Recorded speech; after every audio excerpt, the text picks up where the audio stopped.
Hey, you guys, this is going to be a quick one because I'm literally running out the door to go shopping in a bigger town. And I don't know how that's going to go, as crazy as my asthma's been. So I'm gearing up and taking all my meds. But I had to come on for a few seconds because of my messenger was completely blown up by everybody this morning. I got up and it was like, I can't believe we're going to have this conversation. Don't know who I am. I'm Suzanne Tidkemeyer. I wrote for Pathos for nearly 10 years, a column about Quiverful movement and about evangelicalism. So anyway, let's get started. Let's talk about this article. There was an article published in USA Today, and the title is Josh's new trial or acquittal after being convicted. What the heck? Okay.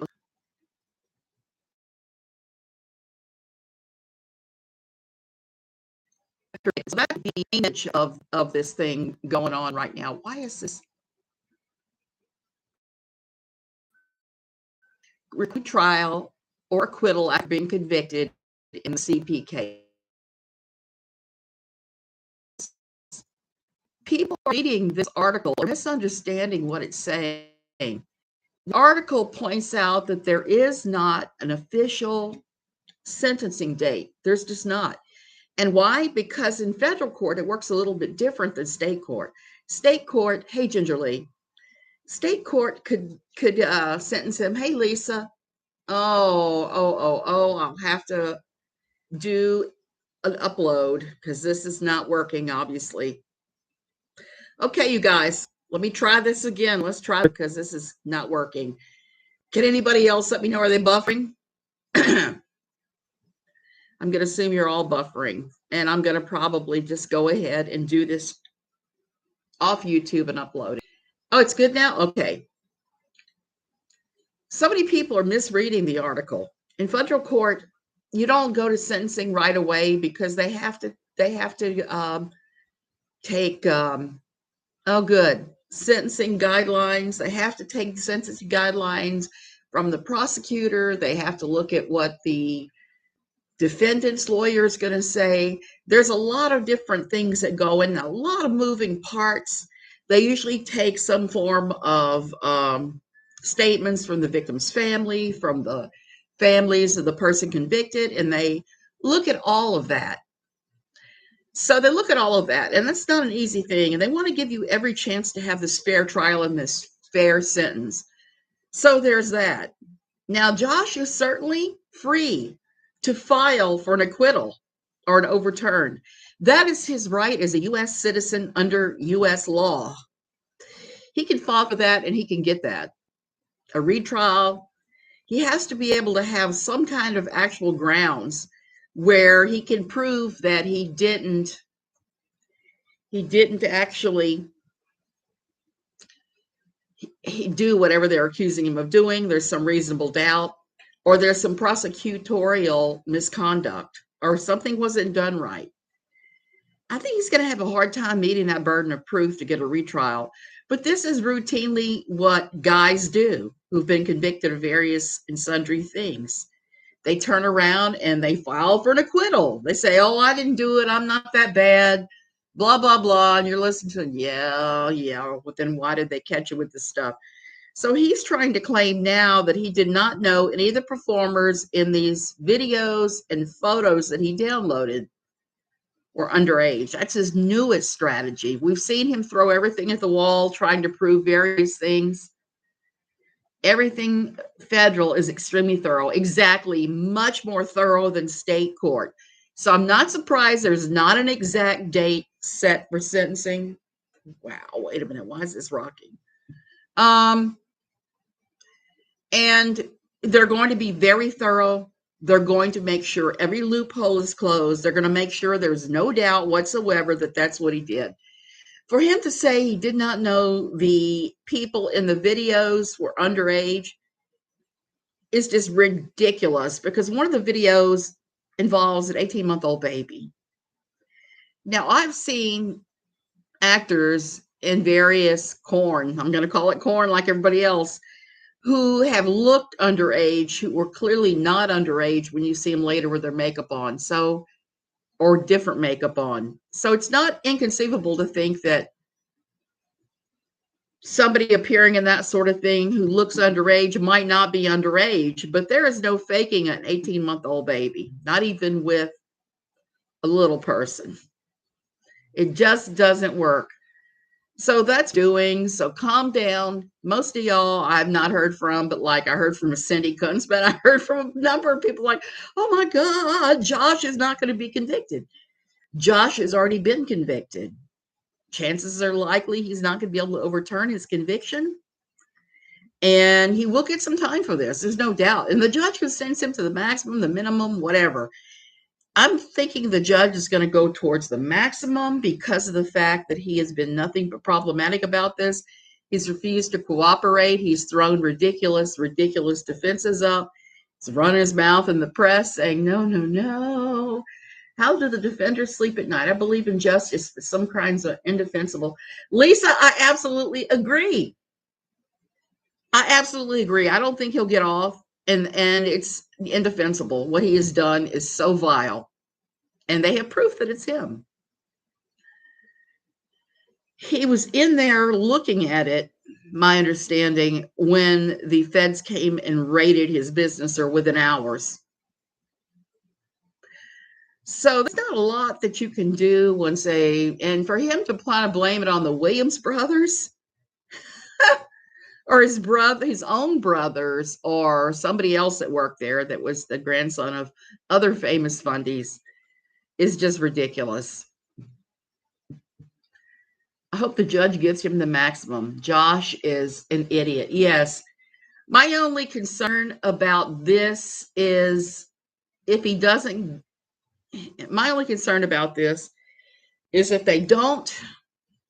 give him, I'm sorry, my hair is bothering me, it's so hot this morning. If they don't give him the maximum, well, even if they give him the maximum, I should say, if they don't put him in the federal facility, I think it's in Tucson, that has a special unit that houses guys like him, I'm afraid someone's going to kill him. And I think that would be a crime. I don't care who you are. I don't care what kind of sway you have, what kind of juice. Serving out a sentence shouldn't be a life sentence. So there's that. So I hope they put him somewhere where he's safe, not in holding him in solitary confinement, because that's not good for anyone's mental health. His interview tapes were recently released. Did you have any opinion about how they were conducted? I thought they were conducted pretty fairly. I thought that they were. The fact that he mentioned, are you here for the CP, just made me, because that's not the first response most people have to when the feds land on their doorstep. And, I lived in the greater DC area for some years, and I had feds land on my doorstep more than once over things like security clearances. But you don't know that when you first start talking to them. The first words out of my mouth when they're showing me their badges is not, are you here for the CP?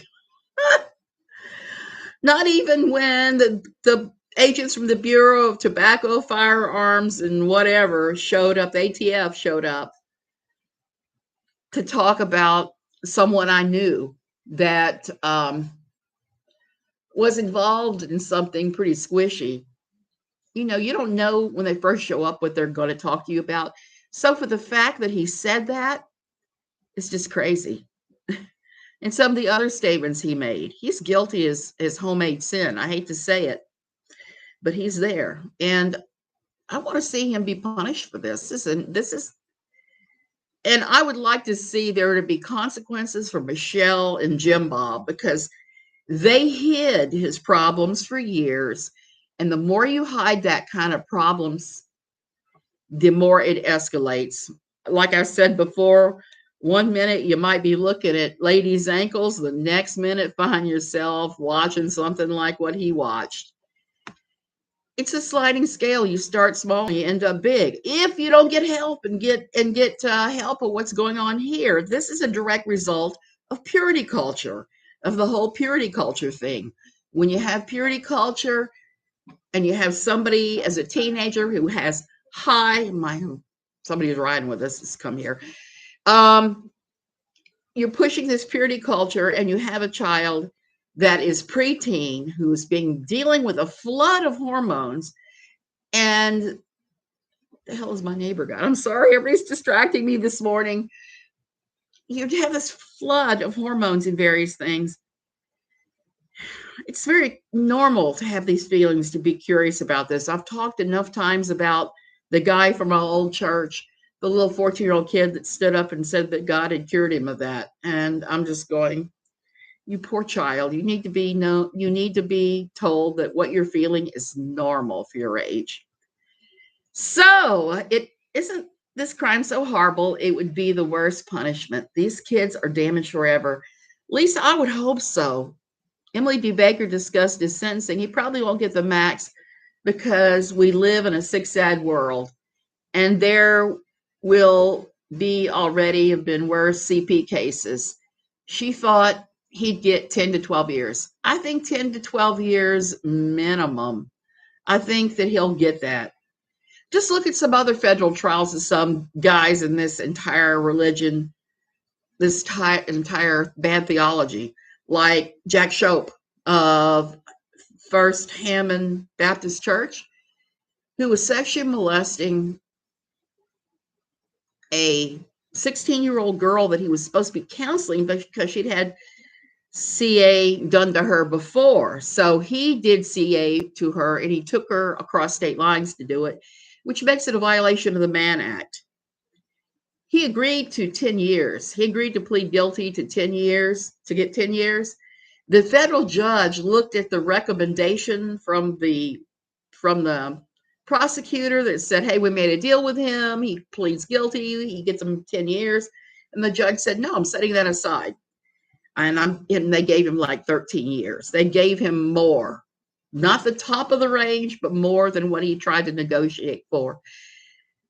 So I'm thinking that this, I've got to get my desk fixed again.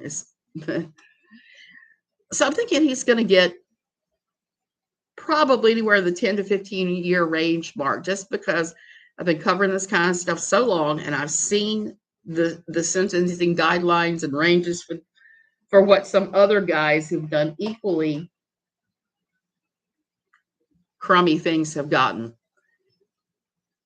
Natalie Lawyer Chick did a breakdown of the sentencing guidelines too, and she thinks 8 to 12 is probably what it'll be. Who knows? But I think that's probably not a bad guess. Jim Bob should be done for perjury since he lied about not remembering what happened with Josh, given that there's TV recording of him telling Megyn Kelly all about it. Laura, from your lips to God's ear, I would love to see there be a real reckoning, Michelle and Jim Bob, but I'm afraid that we'll never see that. I think what'll happen is somebody in the family is going to break away and write a tell-all book. Jim Bob and Michelle will be terribly, horribly embarrassed, and they will be the pariahs that they deserve to be for what they did to Josh. They should have gotten Josh help the minute he confessed to helping to touch. And I don't mean send him to Bill Gothard to build stuff. I mean the kind of serious psychological help that a boy that does that to his own sisters should get. We wouldn't even be here now, likely, if they'd have gotten him real help the first time that he acted out. Why is these crimes so hard to get convictions? It kills souls, same as murder. Lisa, it's just really hard. You know, I said I worked at a children's residential treatment center. We had children there who had been used in these types of videos and photographs. And I can tell you, it is soul destroying, and it does innumerable damage. It does horrible damage to those kids. Every one of the kids that I knew that had been used in this type of stuff, this type of corn, had so many serious psychological problems that it was going to take years of treatment at a residential treatment facility to make them even close to normal. Most people don't see what the aftermath is like. They don't see the kids getting treatment. They don't see the problems they have. They don't see any of that. And it's a shame, but they're children, so you have to protect their privacy. I'd like to see some documentary and follow kids that have been used in corn as they navigate treatment and the rest of their lives. I mean, a long-term project. Because quite frankly, a lot of times when that's been done to you as a child, it's really hard to overcome. It colors the rest of your life, even if it was one incident. It's just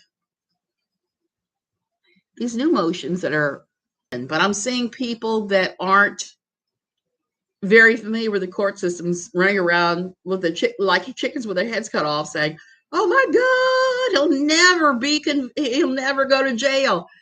Not so. We have to sit back and wait. Due process takes a long time. It takes a long time in the federal court system, much longer with the feds than it takes in state. So we just have to bide our time and wait. I'll be watching. We see the victims in up and worse situation in society, addiction, trade, corn, etc. Yes, that's the thing. And there are a lot of people who, as children, aren't protected that end up in that end up almost being trafficked. I mean, it's pretty horrible. One of the shows that I really like to watch is Law and Order SVU, even though I know it's fictional, even though it's based upon reality. The problem, one time they had an episode that I absolutely adored, where this woman who had been used in that sort of thing, who had all kinds of mental problems, left her child for 3 days while she had to go serve a 3-day sentence. I think something to do with addiction, if I remember right. She left her like 7 or 8-year-old child alone in the apartment, and somehow SVU got involved. By the end of the episode, they got this woman help, and they got her out of welfare housing, and they managed to sue each one of the guys that downloaded her corn some astronomical amount of money by using some obscure law. If that could only happen in cases like this. Amanda, I love it because there sometimes is resolution. And I think that those of us who've been through some things in our life, we like to see when there is justice. Figured out about this show. That's one of the things where a lot of people who've been through some stuff in their lives love this show, because it is actually, it's actually not just educational, but if you've been through stuff in your life, it feels like justice. When life is unfair to you as a child, seeing justice done is a powerful, powerful thing. And that is where I'm going to leave you today. So let's not freak out. Let's not think that Josh is going to get away with this. Let's give justice time. There's a saying, the wheels of justice grind exceedingly slow and fine. And that's true. That's very true. That's why I don't freak out when these things take forever. Yes, Amy Farrell. Vindication for what I went through as a child. That's absolutely what this is. While we love the show, a lot of us. Okay, you guys, be well, be happy, and have a wonderful day today. I'm getting ready to hope that I don't have an asthma reaction from driving to the city nearest the volcanoes, but I can't wait any longer. I've got to get prescriptions and stuff filled. Okay, love you.